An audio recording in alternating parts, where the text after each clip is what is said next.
नमस्कार साथियों। आज के इस लेक्चर के अंदर हम पढ़ेंगे कार्बन प्रतिरोध, सेलों का समांतर क्रम संयोजन, विद्युत शक्ति और कार्य। तो चलिए शुरू करते हैं आज की क्लास। देखिए दोस्तों, पहला जो टॉपिक है अपने पास कार्बन प्रतिरोध। इसके अंदर देखिए अधिकांश विद्युत परिपथ में कार्बन प्रतिरोधक का उपयोग करते हैं। इन्हें बेलनाकार कुचालक पर कार्बन की परत चढ़ाकर बनाते हैं। इसके दोनों सिरों पर तार जुड़े रहते हैं। तो देखिए दोस्तों, ये कार्बन प्रतिरोध का एक नमूना है जो मैंने यहाँ से लिया है। ये यहाँ पे लगा हुआ था, ये एक इधर भी लगा हुआ है ये। तो देखिए दोस्तों, इसके अंदर ये कह रहा है कि बेलनाकार, तो देखो इसकी आकृति कैसी है, बेलनाकार है और इसके ऊपर कार्बन की परत होती है और इस प्रकार की 4 या 5 एक वलय बनी होती है जिसके दोनों सिरों पर तार जुड़े होते हैं। देखो यहाँ पर भी तार ये जुड़ा हुआ है और ये भी तार जुड़ा हुआ है, जिसको सर्किट के अंदर अपन आसानी से काम में ले सकते हैं। तो ये जो अलग अलग वलय जो दे रखे हैं, इनके कलर अलग अलग होते हैं। तो देखिए कलर के लिए यहाँ पर देखिए इतने सारे होते हैं: black, brown, red, orange, yellow, green, blue, violet, grey, white, gold, silver और नो कलर। काला, भूरा, लाल, नारंगी, पीला, हरा, नीला, बैंगनी, धूसर, सफ़ेद, सुनहरा, चांदी और वर्णहीन। अब इसका सबसे पहला जो अक्षर है वो लिया गया यहाँ पर याद रखने के हिसाब से। बी का ये बी, यहाँ से बी, यहाँ से आर, यहाँ से ओ, यहाँ से वाई, यहाँ से जी, यहाँ से बी, यहाँ से वी, यहाँ से जी और यहाँ से वाई, यहाँ से डब्लू। और इसके आगे शुरुआत कर दी अंक 0, 1, 2, 3, 4, 5, 6, 7, 8 और 9। और उसके बाद गुणक के अंदर हमने क्या लिया, इन सभी अंकों को 10 की पावर में लगा दिया। तो यहाँ अगर आप लगाते हैं 10 की पावर 0 अगर लगाते हैं, 10 की पावर 0 का मान क्या होता है 1, तो ये तो हो जाएगा दोस्तों 1। उसके बाद 10 की पावर 1, 10 की पावर 2, 10 की पावर 3, 10 की पावर 4, 10 की घात 5, 10 की घात 6, 10 की घात 7, 10 की घात 8, 10 की घात 9 और यहाँ से शुरू हो जाएगा 10 की घात -1 और 10 की घात -2। और इसकी क्षमता कह दो या सहीता कह दो, इसका जो मान है गोल्ड के लिए 5%, सिल्वर के लिए 10% और वर्णहीन के लिए नो कलर के लिए 20% होती है। यहाँ पर एक डायग्राम बनाया हुआ है।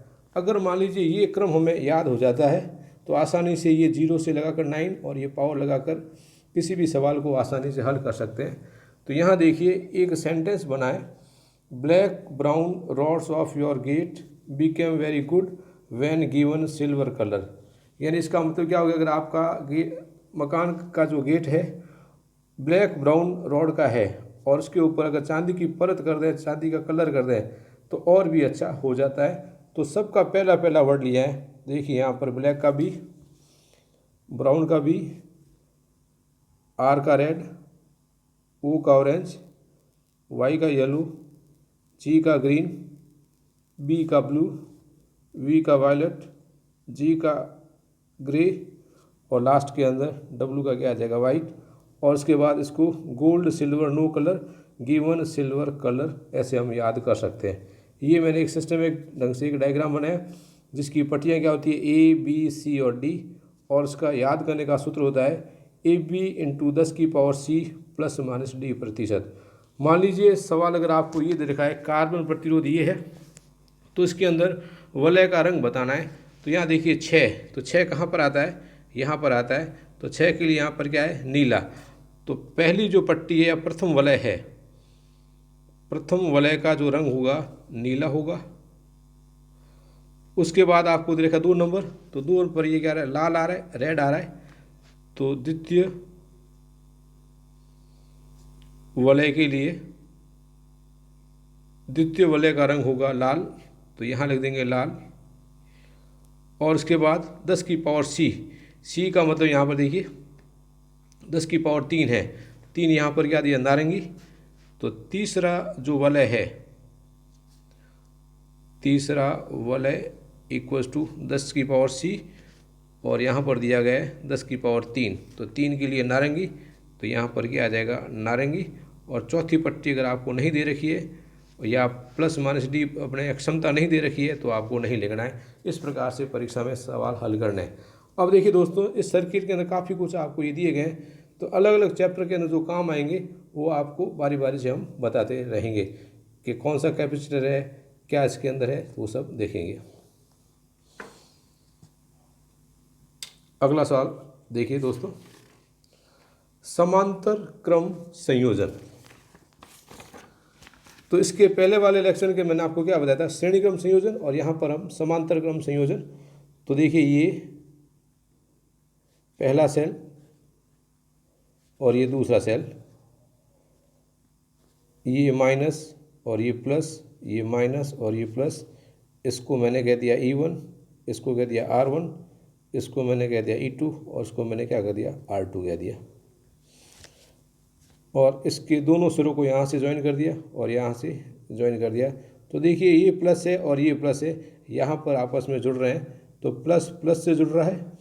यहाँ पर ये माइनस है और ये माइनस है, तो माइनस और माइनस आपस में जुड़ रहे हैं, तो एक जैसे टर्मिनल आपस में जुड़ते हैं, एक जैसे टर्मिनल आपस में जुड़ते हैं।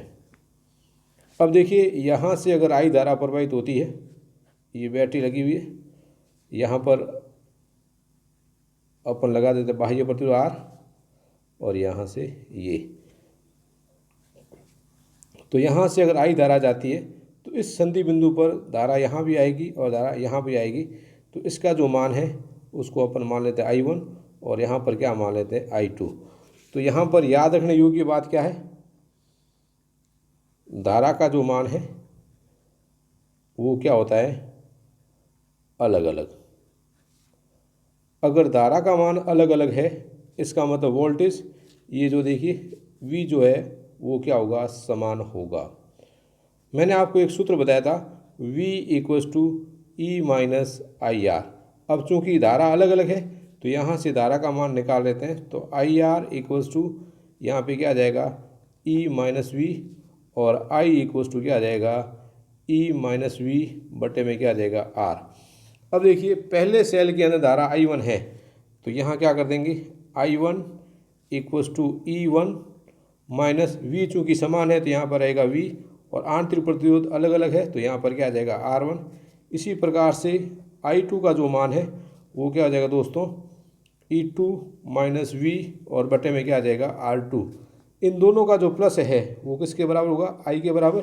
तो यहाँ पर हम लिख देते हैं I = I1 + I2। I1 का मान क्या है दोस्तों E1 - V बटा R1 और I2 का जो मान है E2 - V बटा R2। यहाँ देखिए दोस्तों अलग अलग कर लेते हैं अपन, E1/R1 - V/R1 प्लस E2 बटा R2 माइनस क्या आ जाएगा V बटा R2। और इस तरफ यहाँ अपने पास क्या है I है, ये I = E1/R1 और E2/R2। E को पास में रख देते हैं तो यहाँ बन जाएगा दोस्तों E1/R1 प्लस क्या बनेगा E2/R2 minus V/R1 minus V/R2। I = इसका लसब अलग से ले लेते हैं तो इसका लसब क्या आ जाएगा R1/R2।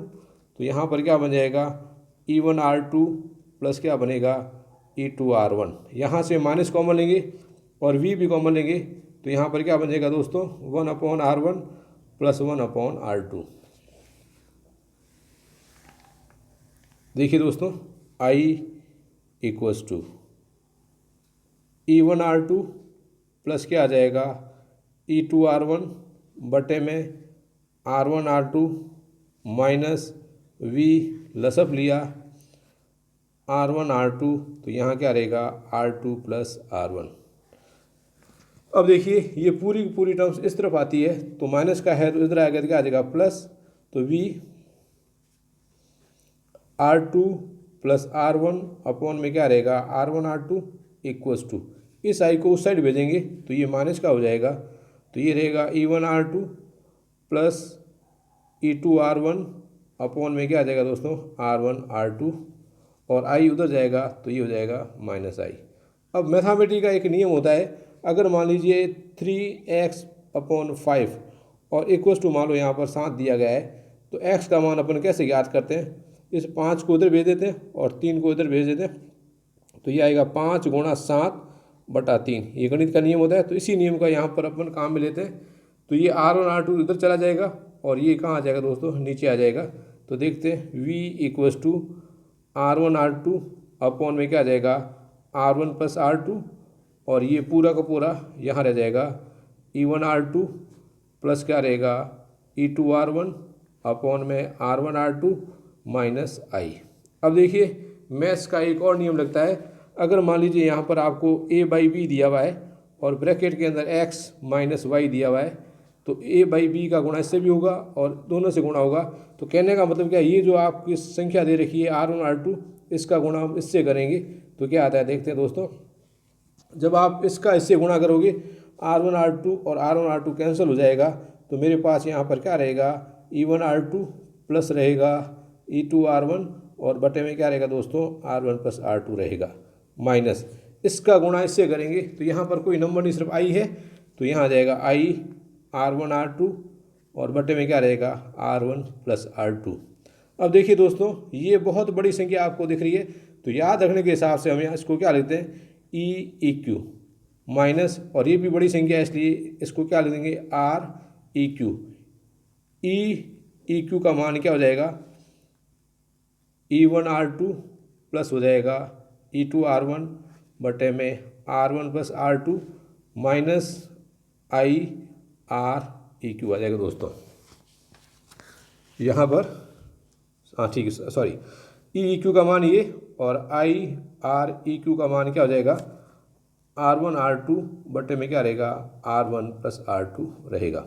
अब देखिए दोस्तों आगे, ये रहा V = EEQ - IREQ। ओम के नियम से हम क्या जानते हैं कि V = क्या होता है, IR होता है। तो इस V का जो मान है यहाँ रख देते हैं, तो यहाँ IR = EEQ - IREQ आ जाएगा। इसको इस साइड लेकर के आते हैं, तो IR + IR इक्वलेंट = क्या आ जाएगा, E इक्वलेंट। इन दोनों में कॉमन क्या आ जाएगा I, तो ब्रैकेट में रहेगा R, ये तो कॉमन आ गया, तो यहाँ रहेगा REQ = क्या रहेगा EEQ, और I = EEQ अपॉन में रहेगा R प्लस r रहेगा। EEQ का मान वापस रख देते हैं यहाँ पर। EEQ का मान अपने पास क्या आया था, ये आया था E1 R2 प्लस रहेगा E2 R1 अपॉन में रहेगा R1 + R2, और REQ का जो मान है वो क्या है मेरे पास दोस्तों, R1 R2 बटा R1 + R2। अब यहाँ पे देखिए अलग अलग केस अगर लेते हैं, मान लीजिए माना मेरे पास दो सेल दिए गए हो जिनके विद्युत वाहक बल आपस में कैसे हो, बराबर हो, तो E1 = E2 = E मान लेते हैं, और उसका आंतरिक प्रतिरोध भी क्या हो, बराबर हो, R1 = R2 बराबर क्या मान लेते हैं, R मान लेते हैं।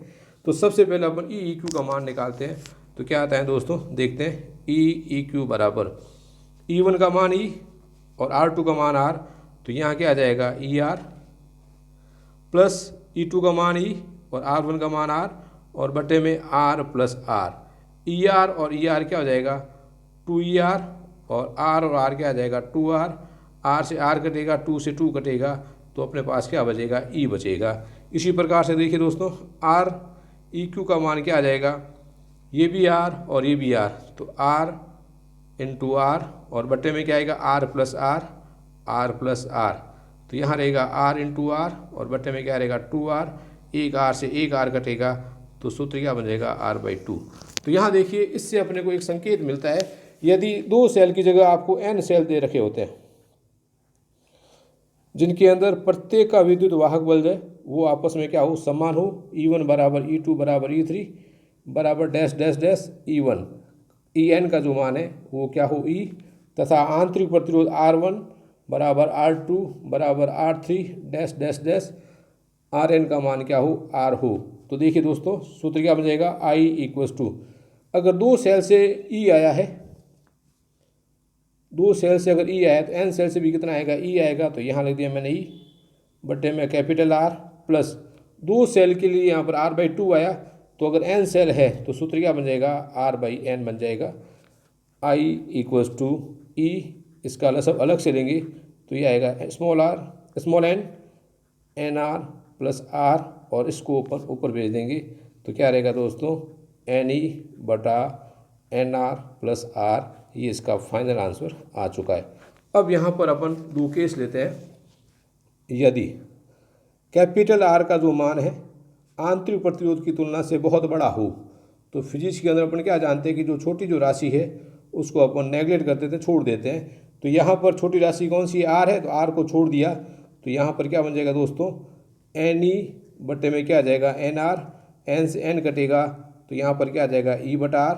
E का मतलब क्या होता है यहाँ दोस्तों, विद्युत वाहक बल, और विद्युत वाहक बल बटा प्रतिरोध है तो वो क्या होती है, धारा होती है। तो I इक्वल्स टू E बटा R।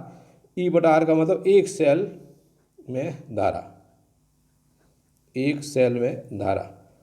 तो ऐसा जो संयोजन है वो क्या होगा, अनुपयोगी होगा। क्यों होगा अनुपयोगी, तो देखिए एक तो आपने कितने सेल लगाए, N सेल लगाए, और धारा कितनी प्राप्त हुई, एक सेल के बराबर प्राप्त हुई। तो N सेल नहीं भी लगाते, एक सेल लगाते तो भी अपना काम बन जाता। सेकंड केस है, इफ़ R का जो मान है R की तुलना के अंदर क्या हो, कम हो, कैपिटल R की वैल्यू आंतरिक प्रतिरोध की तुलना के अंदर कम हो, तो इस स्मॉल r को छोड़ देंगे तो यहाँ पर क्या बन जाएगा दोस्तों, I इक्वल्स टू NE बटा स्मॉल r। तो इसको ढंग से लिखें, N इक्वल्स टू क्या आ जाएगा, E/R, और E/R को अपन क्या कहते हैं, I कहते हैं, तो इंटू N, और E बटा R का मतलब धारा, एक सेल के अंदर धारा, एक सेल के अंदर धारा या एक सेल में धारा। तो यहाँ पर क्या आ जाता है, एक सेल में जो धारा प्राप्त होती है उसका N गुना अपने को धारा प्राप्त होती है। तो ऐसा जो संयोजन है वो क्या होता है दोस्तों, उपयोगी होता है। तो एक बार देखिए वापस देख लेते हैं। ये रहा अपना समांतरक्रम संयोजन, यहाँ से I धारा गई, इधर I1 इधर I2, ये E1R1 और E2R2, यहाँ पर बाह्य प्रतिरोध जुड़ा हुआ है। सेलों का ऐसा संयोजन जिसमें प्रत्येक सेल के एक जैसी ध्रुवता, यानी प्लस प्लस से जुड़ेगा। ये देखिए ये प्लस है और ये प्लस, और ये इसका माइनस और इसके माइनस से आपस में जुड़ा हुआ है। एक जैसी ध्रुवता के टर्मिनल के एक बिंदु पर जुड़े हुए हो उसे सेलों का समांतर क्रम संयोजन कहते हैं।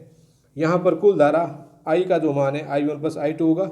प्रथम सेल के लिए V equals to E1 minus I1R1, I1R1 इधर आ जाएगा तो V उधर जाएगा तो E1 माइनस V, और I1 का मान क्या आ जाएगा, E1 minus V upon R1। इसी प्रकार से I2 इक्वल्स टू आ जाएगा E2 minus V upon R2।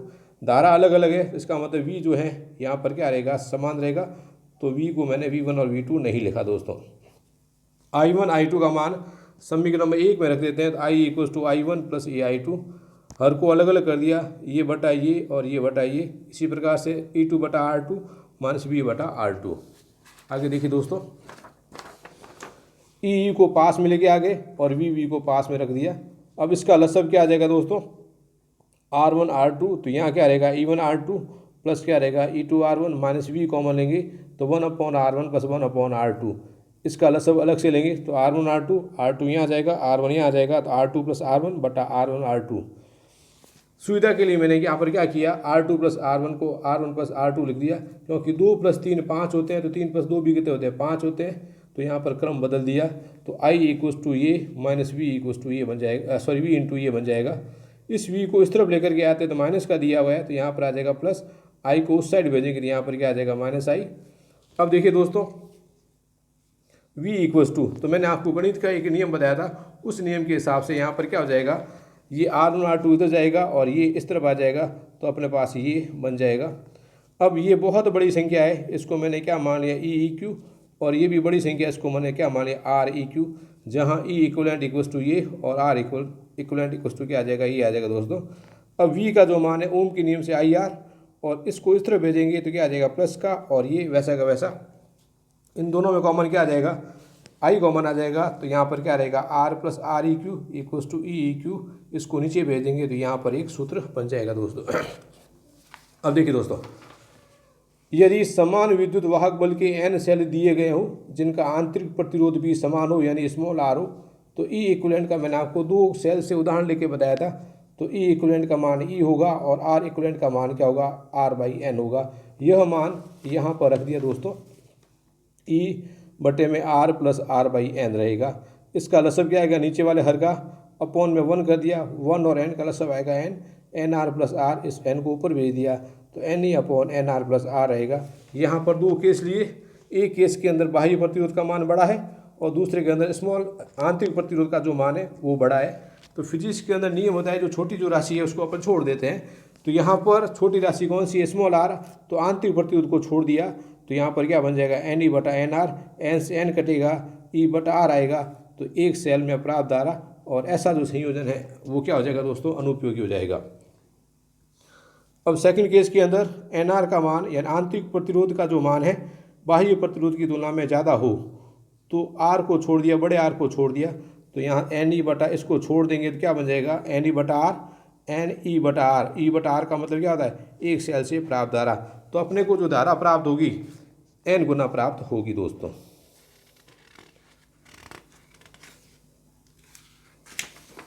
अगला जो टॉपिक है दोस्तों, विद्युत शक्ति और विद्युत ऊर्जा।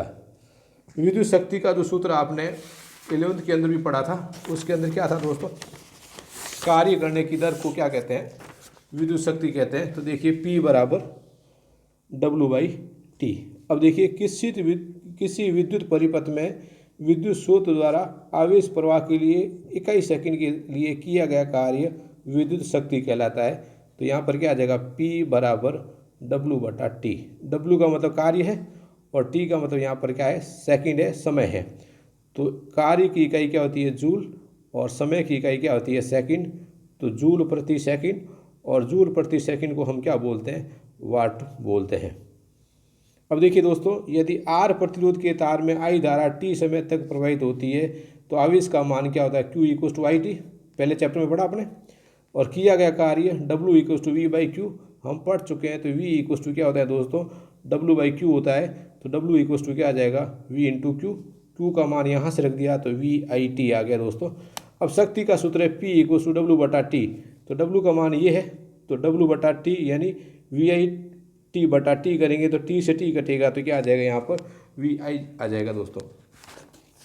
अब देखिए पहला जो सूत्र बना P = VI, और अपन जानते हैं V क्या होता है, IR होता है।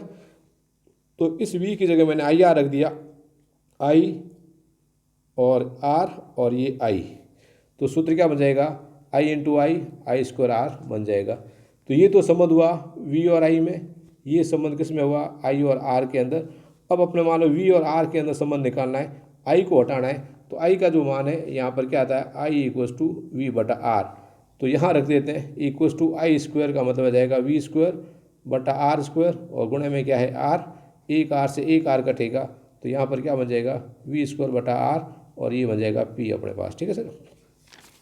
तो देखिए P = VI = I² R V²/R।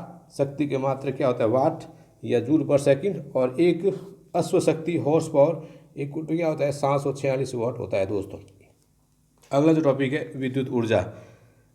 किसी निश्चित समय में विद्युत वाहक बल के स्रोत द्वारा आवेश प्रवाह के लिए किया गया कार्य विद्युत ऊर्जा कहलाती है।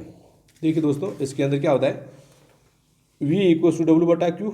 तो W बराबर क्या आ जाएगा, VQ, और Q क्या होता है, IT। तो यहाँ पर मैंने मान रख दिया Q की जगह IT।